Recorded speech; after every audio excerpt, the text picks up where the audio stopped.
आपलं काही गोष्टी आपल्याला माहीत नसतात, म्हणून त्याचा तोटाही काय आहे, कथा ऐकत असताना कशी ऐकली पाहिजे, अशा अनेक गोष्टी बघितल्या. एखाद्या चांगल्या पुण्यवान माणसांचा उद्धार होतो यात नवल नाही, पण पापी माणसांचा सुद्धा या शिवकथेनं कसा उद्धार होतो याहीसाठी आपण काही कथा बघितल्या. या शिव महापुराणाचा जर विचार करा तर यामध्ये एकूण 24,000 श्लोक दिलेले आहेत. किती? 24,000 श्लोकाचं हे शिव महापुराण आहे. असणाऱ्या महर्षी व्यासांची 18 महापुराण सांगितलेले आहेत. किती? 18 जी महापुराण सांगितलेले आहेत. त्यातलं हे 4 नंबरचं महापुराण म्हणजे शिव महापुराण आहे. आणि याचा इतका फायदा आहे, इतक्या फायद्याच्या गोष्टी यामध्ये सांगितलेल्या आहेत. आणि कसं आहे माहितीये का, माणूस आपला फायदा असल्याशिवाय कुठलीही गोष्ट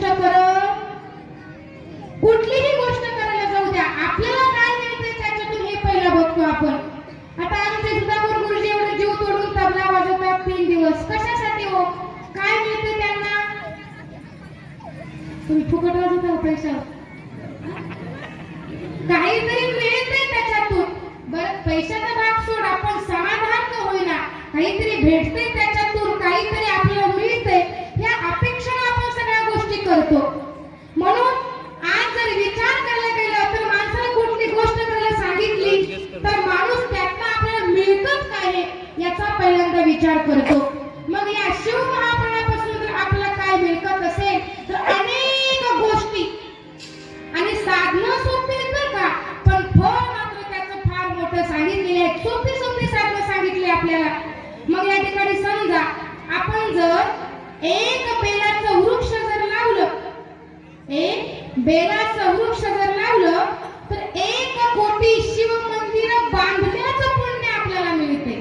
नुसतं एक झाड लावायचे आपल्याला आणि तिथे पुण्य सांगितलं.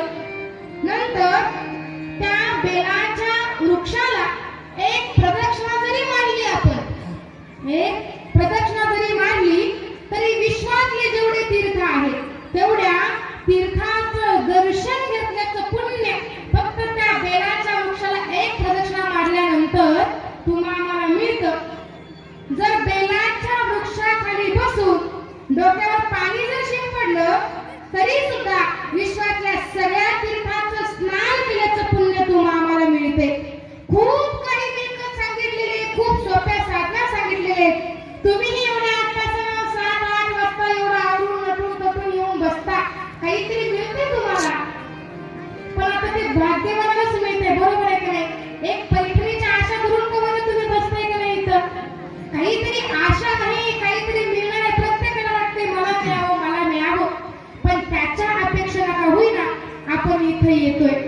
मग आता पुढे एक कथा आलेली आहे. चांगली माणसं येतात, कथा ऐकतात, श्रवण करतात, यात नवल नाही. चोरानं पण यावं आणि चोराला सुद्धा भगवान शंकरांनी प्रसन्न व्हावं. एका चोराला सुद्धा. आणि मग एक चोर होता. तो चोर काय करायचा? रोज चोरी करायचा.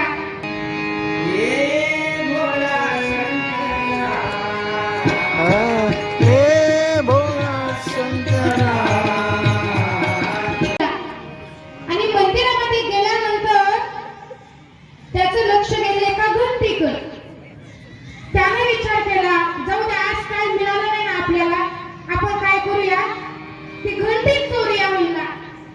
आणि मग घंटी चोरायला गेल्यानंतर आता काय केलं, मंदिरामध्ये आपल्याला पाहायला मिळतं तो काय असतो, नंदी, बरोबर आहे की नाही? मग त्याला काय केलं, आता तो देवाला न मानलेला होता, चोरी करत होता, त्याला काय माहिती सगळं. मग त्याच्या हाताला घंटी येईना म्हणून त्याला काय केलं, तर नंदीवर चढला आणि घंटी काढली. पण भगवान भोलेनाथ किती भोले बघा, किती भोले, की भगवान भोलेनाथाला काय वाटलं, अरे म्हणजे हा माझा भक्त आहे, याची किती श्रद्धा आहे माझ्यावर. सगळे लोक येतात, नुसतं हातच टेकवतात माझ्यावर, नुसतं हाताला पायात पडतात, नुसतं डोकं टेकवतात. पण हा माझा भक्त की ज्याला त्याचं सगळं शरीर समर्पण केलंय मला. आणि म्हणून भोलेनाथ त्या चोराला काय झाले, प्रसन्न झाले. आणि मग विचार केल्यानंतर प्रसन्न झाले आणि तो चोर घंटी घेऊन पळून गेला. दुसऱ्या दिवशी चोरी करायला लागल्यानंतर काय झालं, कुठं चोरी करायला गेलं का पुढे त्याला भोलेनाथ दिसायचे. कुठं चोरी करायला गेलं का पुढे भोलेनाथ दिसायचे.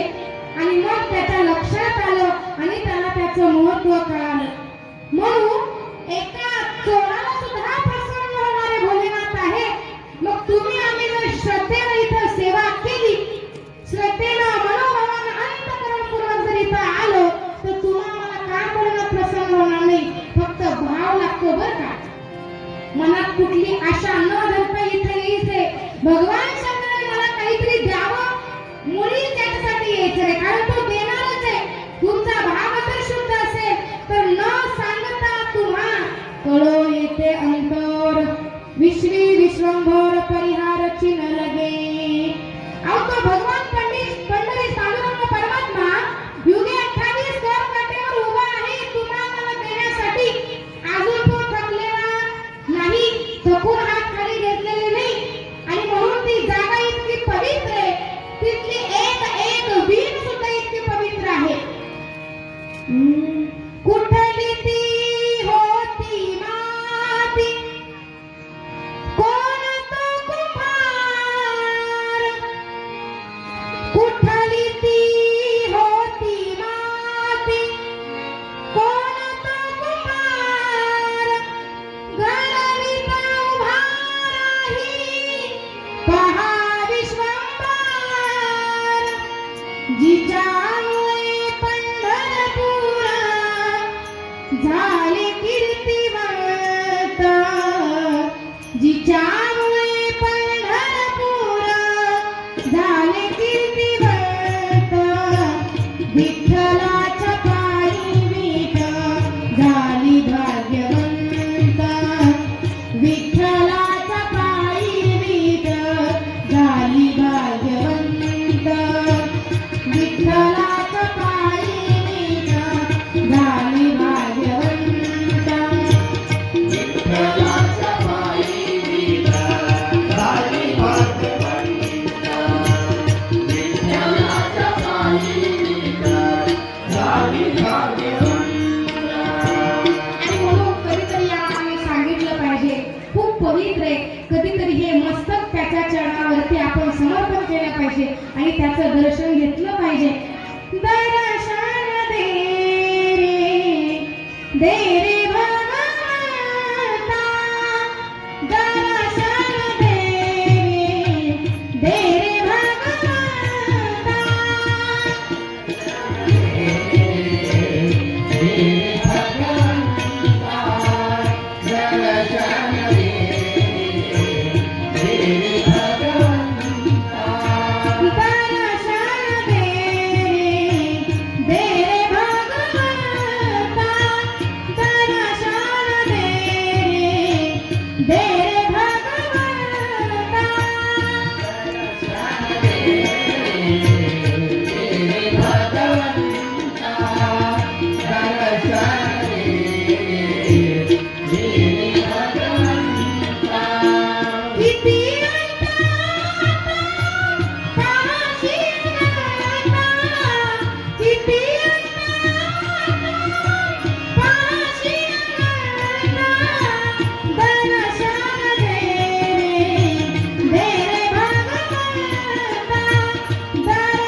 कधीतरी त्याचं दर्शन, अहो त्याचं नुसतं मुख जरी बघितलं, कोटी ब्रह्मात्यामुख पाहता जाती, काय महिमा वर्ण आता सांगणे किती.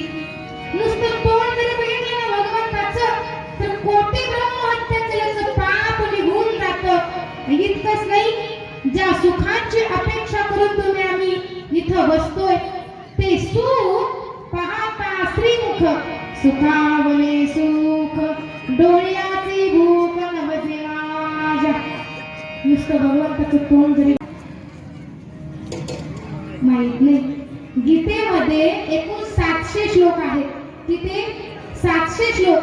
मग या शिव महापुराणातले 24,000 श्लोक जरी वाचता नाही आले, नाही वाचता झालं, तर कमीत कमी गीतेतले आपण 700 श्लोक जरी वाचले तरी सुद्धा हे 24,000 श्लोक वाचल्याचं पुण्य तुम्हाला आम्हाला मिळतं. बरं, तर 700 श्लोक वाचणंही ज्याला शक्य नाही, त्याला कमीत कमी सोपा उपाय करा. तुम्हाला ज्ञानोबांनी एकदम सोपा हरिपाठ सांगितले.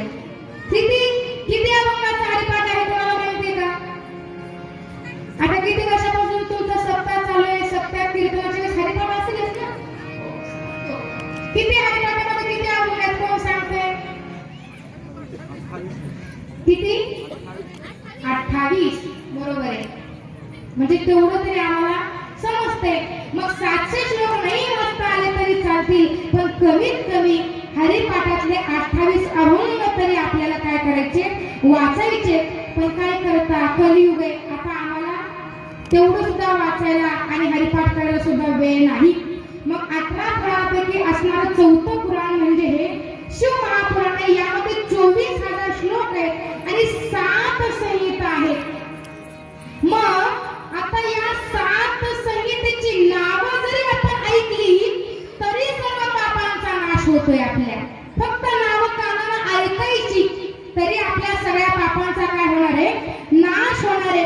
त्यामध्ये पहिली संहिता आहे विद्धेश्वर संहिता. कुठली आहे? विद्धेश्वर संहिता, ज्यामध्ये एकूण 25 अध्याय आहेत आणि 1540 श्लोक आहेत. त्यामध्ये दुसरी संहिता आहे रुद्र संहिता. पहिली कुठली? सगळ्यांनी सांगा.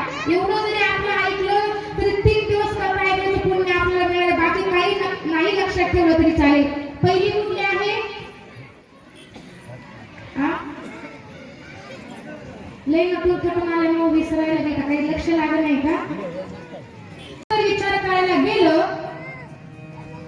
तर भागवतामध्ये एकूण 18,000 श्लोक आहेत. स्कंद पुराणामध्ये 81,000, महाभारतात 1,00,000 आहेत.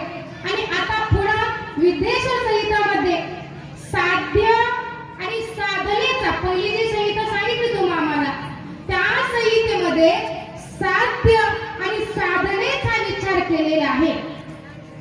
बघा, माणूस म्हणून जीवन जगत असताना काय करायचं हे जरी लक्षात नसेल, हे जर कळत नसेल, बस तिकडे जायचंय, बस तिकडे जाते, तिकडे जर आपण जायला लागलो, कुठं जायचं हेच कळत नाही, बस मध्ये बसून काय उपयोग आहे का? नाही. माणूस म्हणून जन्माला आल्यानंतर काय मिळवायचंय, काय साध्य करायचंय हेच आम्हाला कळणं झालं, आयुष्य निघून चाललं, मग काही फायदा नाही. मग माणूस म्हणून जीवन जगत असताना साधू संतांनी सांगितलं एक पदवी आपल्याला प्राप्त करायची बरं का. माणूस म्हणून जीवन जगत असताना ती कुठली पदवी आहे? आयुष्याच्या साधने, साधने, आयुष्याच्या साधने,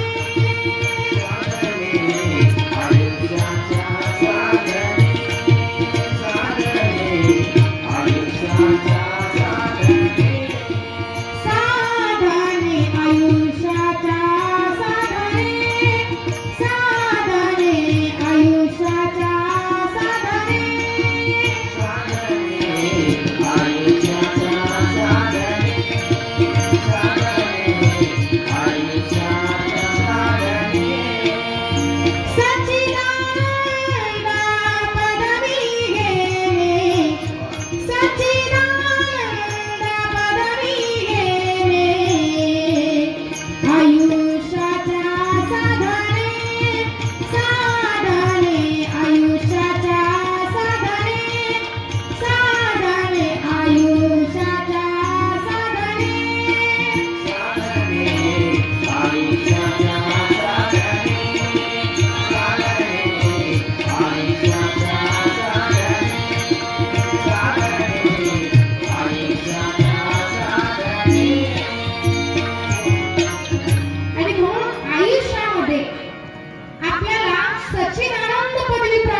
श्रेष्ठ साधन आहे.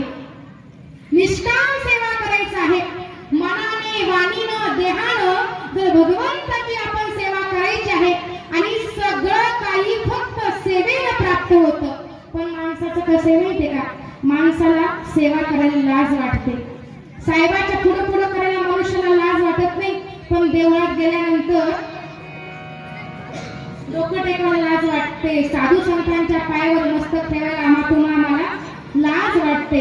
पण जिथं आपलं खरं कल्याण आहे तिथं आपलं हे मस्तक टेकलंच पाहिजे आणि त्या भगवंताच्या दारामध्ये आपण गेलंच पाहिजे. का तर तिथं आपलं कल्याण आहे, ते आपल्या हिताच आहे.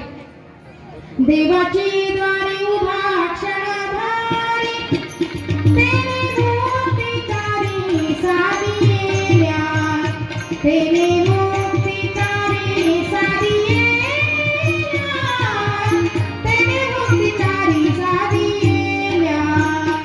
देवाची द्वारी उभा क्षणभारी तेने मोती तारी साधिल्या, तेने मोती तारी साधिल्या, तेने मोती तारी साधिल्या.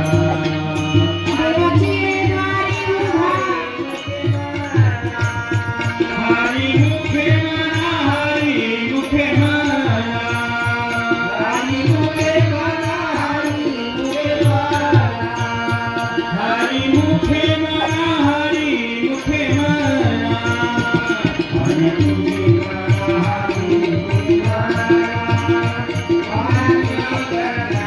हरी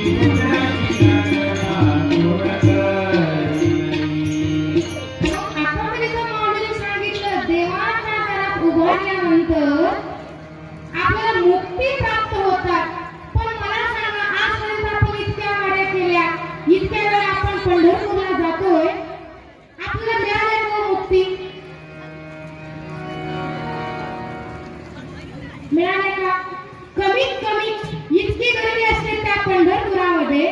त्या पंढरपुरामध्ये गेल्यानंतर आपण राहुळामध्ये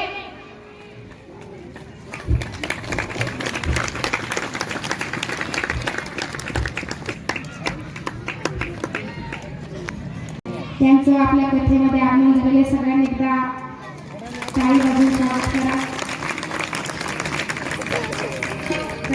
काय चालू होतं आपलं? कुठं उभं राहायचं? माऊली तर सांगतात, देवाच्या दारात उभारल्यानंतर तेने मुक्तीचारी साधिलेल्या. पण आजपर्यंत एवढ्या वेळा आपण पंढरपूरला गेलो, राहुळामध्ये दारात भगवंताच्या समोर कमीत कमी त्या गर्दीमध्ये आपण अर्धा तास तरी उभा राहत असेल. बरोबर आहे का नाही? मग एक क्षण उभा राहिला तरी 4 मुक्ती साध्य सांगितलेल्या आहेत. पण आपण अर्धा संगती. एक सत्य उदाहरण तुम्हाला सांगते. सेवा केल्यानंतर काय फळ भेटतं? साधू संतांची सेवा केल्यानंतर सत्य उदाहरण आहे. 100 वर्षापूर्वी वृंदावनामध्ये घडलेली ही घटना आहे. वृंदावनामध्ये एक महात्मा राहत होते. फार मोठे महात्मा होते आणि त्यांच्याकडे गरीबदास नावाचा एक भक्त त्या ठिकाणी महात्म्याकडे त्यांची सेवा करण्यासाठी राहत होता. आणि एके दिवशी काय झालं, खूप मनोभावे सेवा करायचा. एके दिवशी स्वयंपाक केला आणि त्या दिवशी काय झालं, कलकत्त्याची लोक तिथं आली होती. त्यांना वाटलं बाबांची पर्णकुटी बघावी. मग बायकांनी, गरीब राजेने काय केलं, स्वयंपाक केलेला. आता बायका घरामध्ये गेल्या बाबांची पर्णकुटी बघण्यासाठी आणि आता फक्त बघावं का नाही. पण त्यांना काय वाटलं, एवढे मोठे महात्मा आहेत, कसे जेवण करत असतील, कसा स्वयंपाक करत असतील, असा विचार मनामध्ये आला. आणि ती पर्णकुटी बघता बघता त्यांना स्वयंपाकाची दुर्बी दिसली आणि त्या गेल्या. आणि आता दुसऱ्यांच्या महात्म्याच्या घरी गेल्यानंतर ते उघडून बघावं का नाही. मग त्या बायकांनी काय केलं, ते उघडून बघितलं काय स्वयंपाक आहे. आणि उघडून बघितलं, बायकांनी इकडं ते स्वयंपाक उघडून बघायला आणि तिकडून त्या महात्म्याचं लक्ष जायला गाठ पडलं. त्या महात्म्याला इतका राग आला, इतका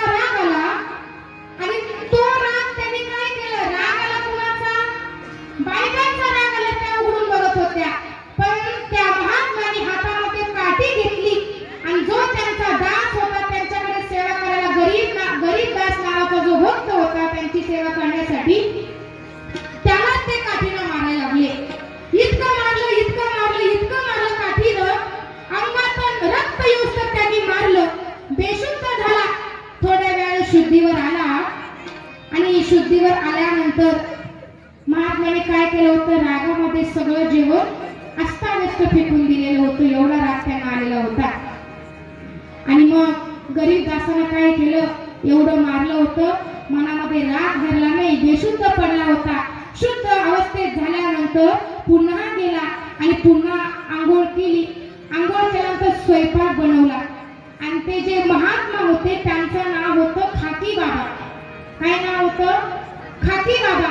आणि मग बाबांनी स्वयंपाक वगैरे केल्यानंतर आता रोज काय व्हायचं, बाबा ते महात्मा खाकी बाबा अगोदर जेवण करायचे आणि जेवढं काही उरले तेवढं तो गरीब दास फक्त खायचा. आणि एखाद्या दिवशी जर उरलं नसेल तर तो उपाशी राहायचा. किती श्रद्धा असावी, किती निष्ठेनं सेवा केली पाहिजे बघा, यातून शिकायचे तुम्ही आम्हाला. आणि उपाशी राहायचा, जर अन्न जर शिल्लक नाही राहिलं तर जेवढं शिल्लक राहिलं तेवढंच खायचा. मग त्या दिवशी खाकी बाबाने काय केलं, रागाच्या भरामध्ये सगळंच अन्न संपवून टाकलं. त्याला एक अन्नाचा कण सुद्धा ठेवला नाही. आणि संध्याकाळच्या वेळेला तो गरीब दास पुन्हा मनात कुठलाच राग न ठेवता असणाऱ्या खाकी बाबांचे पाय दाबायला लागला आणि डोळ्यातून अश्रू बाहेर पडले आणि ते अश्रू त्या खाकी बाबांच्या चरणावर पडले. बाबा म्हणतात, गरीबदास जेवायला मिळालं नाही म्हणून रडतोय का?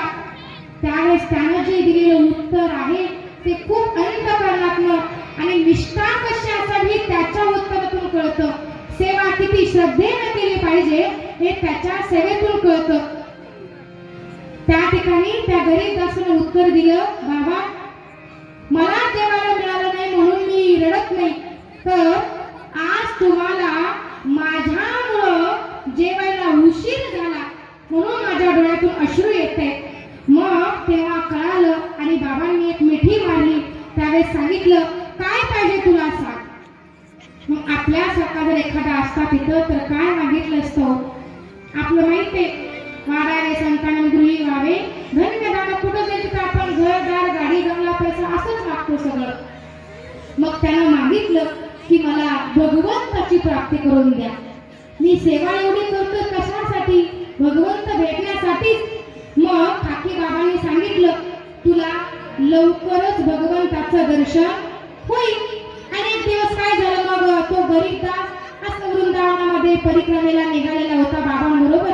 आणि एका ठिकाणी काय झालं, त्याला ताप आला. गरीब दाजींना मग लोकांनी त्या खाकी बाबांना जाऊन सांगितलं की बाबा, गरीब दासांना तुमच्या खूप ताप भरलेला आहे तुमच्या शिष्याला. बाबांनी विचारलं, गरीब दास, अरे तुझा मृत्यू जवळ आलाय, तुला वाचायचे का? मग त्यावेळेस त्याला सांगितलं, माझं काहीच म्हणणं नाही, मी सगळं तुमच्यावर सोपवले. एक काम कर, तू तिकडे आकाशाकडे पहा. आणि त्यावेळेस आणि त्याला सांगितलं, गरीब दासाला सांगितलं, आकाशाकडे पहा आणि तुमचा हात माझ्या मस्तकावर ठेवा.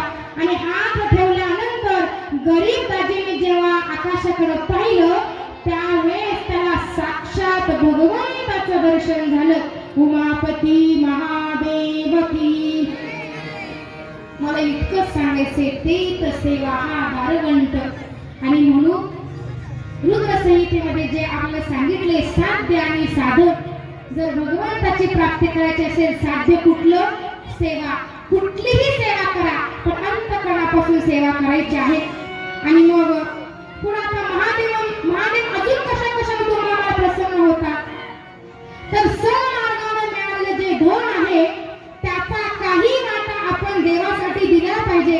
प्रत्येकाने आपल्या धनाचा उपयोग या सत्कार्यामध्ये, भगवत कार्यामध्ये केला पाहिजे. कारण महादेवाकडे जे दिलं जातं ते परत आपल्याला अनंत पटीने मिळत असतं. कारण त्याचा कुबेर कोण आहे? जे भगवंताचा. आपण जे इथं सेवा देतो, धन जे देतो, दान करतो, इथं दिल्यानंतर अनंत पटीने आपल्याला मिळतं. याचं कारण आहे, याचा सखा कोण आहे? तर कुबेर आहे. ज्या धन कमवतो ते आपलं नाही, या धनाचा मालक दुसरा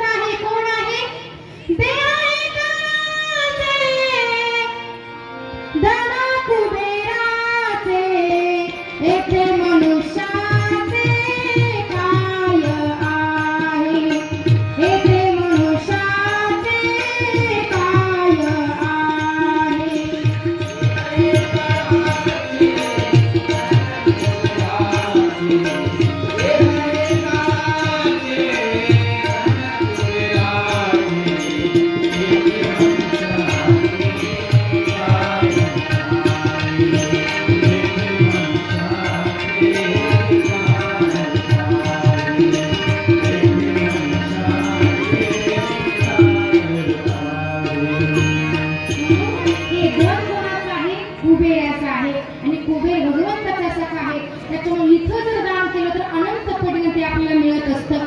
मग आता आपण सांगितले देवाची पूजा कशी करायची.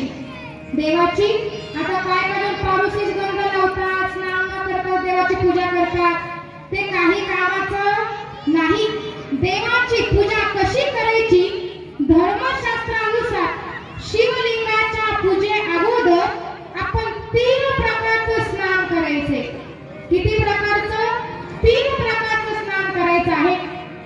एक जल स्नान करायला सांगितलेलं आहे, दुसरं भस्म स्नान करायला सांगितलेलं आहे आणि तिसरं मंत्र स्नान तुम्हाला आम्हाला करायचे. मंत्र कुठला. ओम नमः शिवाय, श्री शिवाय नमस्तुभ्यं, श्री शिवाय नमस्तुभ्यं. तुम्हाला जो सोपा वाटेल तो मंत्र आपल्याला जपायचा आहे. मग शास्त्रीय आता आपल्यामुळे कधी कधी काय करायला असे असतात 2-4 दिवसात आंघोळ करणारे. नाव गंगाधरण आंघोळ नाही महिनाभर असे पण बरेच असतात. मग ते बऱ्याच काय 4-5 दिवसात आंघोळीला गेले का 1 तास बाहेर येत नाही असे पण असतात. बरोबर आहे का नाही. पण शास्त्राच्या दृष्टीने जर विचार केला तर 45 मिनिटं लागतात आंघोळ करायला. शास्त्रानुसार जर आंघोळ करायला गेलं तर किती वेळ लागतो आपल्याला. 45 मिनिटं. मग धर्मशास्त्र सांगतं एखाद्यानं जर एकदा आंघोळ केली आणि ते जर आता समजा एकदा एखाद्याने आंघोळ केली आणि टपामध्ये थोडंसं पाणी उरलेलं असतं. बरोबर आहे का नाही. मग त्या उरलेल्या पाण्यानं आपण कधीच आंघोळी करायची नाही. कारण ते जे उरलेलं पाणी आहे ते पिशाचाच्या अधिकाराचं असतं. त्याच्यामुळे एकदा माणसाने केलेल्या आंघोळीत ते उरलेल्या पाण्यात आपण दुसऱ्याला परत कधीच आंघोळी करायचं नाही. आणि मग नाहीतर घेताच कमी घ्यायचं पण पाणी उरू द्यायचं नाही. पूजा करत असताना 3 वेळा स्नान करायला सांगितलेलं आहे. कपाळाला तिलक लावायला सांगितलेलं आहे. आपलं कसं आहे घरात आपण कपाळाला तिलक लावतो नाही असं नाही, पण गावात जाताना पुसून जातो का. पण लोक गटावर चाचून बसलेच असतात कोण कसा येतोय काय करतोय हे बघण्यासाठी. आणि मग आता भस्म स्नान कसं करायचं. आपण भस्म लावतो. बरोबर आहे का नाही. ते भस्म स्नान सांगितलेलं आहे. मंत्र स्नान तुम्हाला सांगितलेलं आहे. मग शिवलिंगाची पूजा करत असताना आपली भावना कशी असली पाहिजे. आई वडिलांना जसं प्रेम करतो त्याच नितांत प्रेमाने त्याची पूजा करायची, त्याची सेवा करायची. पण जर खरं जर वास्तविक बघितलं तरी तो स्वतःच्या माईबापालाच कोण प्रेम करायला तयार नाही आता. आणि देवाला त्या शिवलिंगाला माईबापासारखं कोण मानायला कसं तयार होणार मला सांगा. आज स्वतःच्या माईबापाला सुद्धा कोणी मानायला तयार नाही. जरा काही आलं जास्त शिकला.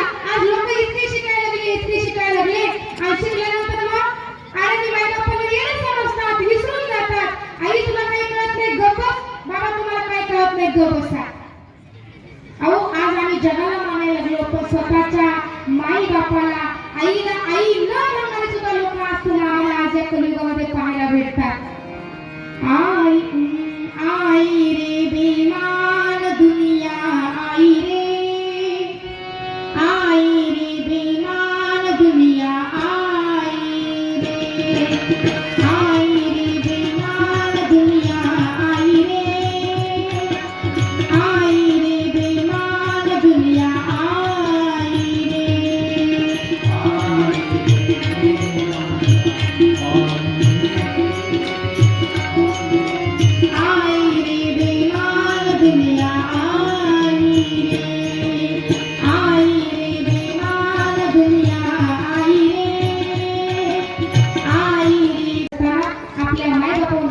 करतो त्या प्रेमानं आणि त्याच शुद्ध अंतकरणाने त्याची पूजा करायची.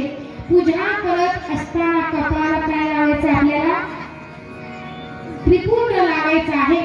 आणि जर भस्म धारण न करता ते त्रिपुंड न लावता जर आपण पूजा केली तर ती पूजा काय आहे व्यर्थ आहे. विना भस्मं त्रिपुंड्रेण विना रुद्राक्षमालय पूजितोपि महादेव नस्या तस्य फलप्रदा. म्हणजे बिना त्रिपुंड बिना भस्म लावता पूजा केली तर ती व्यर्थ आहे. ती आपली पूजा फलद्रूप होणार नाही. आता मला सांगा शंकराला कुठलं फूल आवडतं. कुठलं कुठलं फूल? धोत्र्याचं. आणि शंकराला कुठलं फूल चालत नाही? तुम्ही सगळे शिवभक्त आहात ना? भगवान शंकराला केतकीचं पुष्प चालत नाही. मग त्या ठिकाणी भगवान शंकराला अर्धी प्रदक्षिणा तुम्ही आम्हाला घालायची आहे पूजा केल्यानंतर. मग आता पूजा कशी करायची तुम्ही आम्हाला सांगितलं, पण पूजा कधी करायची हेही तुम्ही आम्हाला सांगितलेलं आहे. प्रातः काळामध्ये पूर्वेकडे तोंड करून तुम्ही आम्हाला पूजा करायची आहे. ज्यावेळेस संध्याकाळी पूजा करतो आपण, तिन्ही काळामध्ये आपण पूजा करू शकतो. ज्यावेळेस संध्याकाळी जर पूजा करत असेल तर आपण पश्चिमेकडे तोंड करून ती पूजा करायची आहे. आणि जर रात्री पूजा करत असेल तर उत्तरेकडे तोंड करून आपल्याला काय करायचे आहे? पूजा करायची आहे. भगवान शंकराच्या पूजेमध्ये अजून एक महत्त्वाची गोष्ट तुम्हाला सांगितलेली आहे, ती म्हणजे बिल्वपत्र, की जे देवाला खूप आवडतं. मग ते आहे बेलाचं पान. मग मला सांगा, ते बेलाचं पान उलट व्हायचं का सुईचं व्हायचं? हा? कसं वाहतो आपण? हा? सांगा सगळे राहिला मंडळ, बेलाचं पान कसं वाहतो? उलट. मग देवाला उलट करून बेलाचं पान व्हायचे. मग आता पान 3 याची असतात, 5 याची पण पान असतं आणि 7 पानाचं सुद्धा बेलाचं पान असतं. मग जेवढं जास्त बेलाचं पान असेल तेवढं जास्त ते भगवंताला काय आहे? भगवान शंकराला प्रिय आहे. म्हणून ते बिल्वपत्र हे 6 महिने शिळे होत नाही बरं का. अन्न जसं शिळं होतं ना एका दिवसात, तसं हे बिल्वपत्र 6 महिने शिळं होत नाही.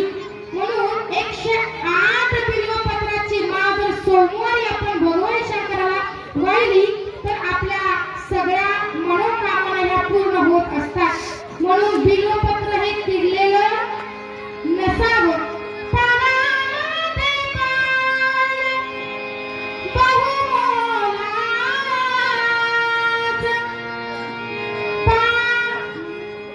पानामध्ये पान बहुमोलाचं, शंकराला वाहीन मी पान बेलाचं. शंकराला वाहीन मी पान बेलाचं. दही नको, दूध नको, नको त्याला तूप. दही नको, दूध नको, नको त्याला तूप. गंगेच्या पाण्याचा करीन अभिषेक. मोगऱ्याचं फूल शंभूच्या आवडीचं. मोगऱ्याचं फूल शंभूच्या आवडीचं. शंकराला वाहीन मी पान बेलाचं. अक्षता गुलाल नको, नको त्याला गंध. अक्षता गुलाल नको, नको त्याला गंध. भस्म अंगीत रूप त्याचे दिसे ओ सुंदर. भस्म अंगीत रूप त्याचे दिसे ओ सुंदर. म्हणून भगवान शंकराला हे बेलाचं पान फक्त आवडतं, बाकीचं काही लागत. फक्त ते शुद्ध भावानं काय करायचं आहे? भगवान शंकराला व्हायचं आहे. म्हणून सगळ्यांनी एकदा आता आपण अगदी आनंदानं प्रेमानं भगवंताचं नामस्मरण भजन करूया आणि मग आपल्या शेवटच्या टप्प्याकडे आपण बोलूया. सगळ्यांनी जागेवरती उभे राहा.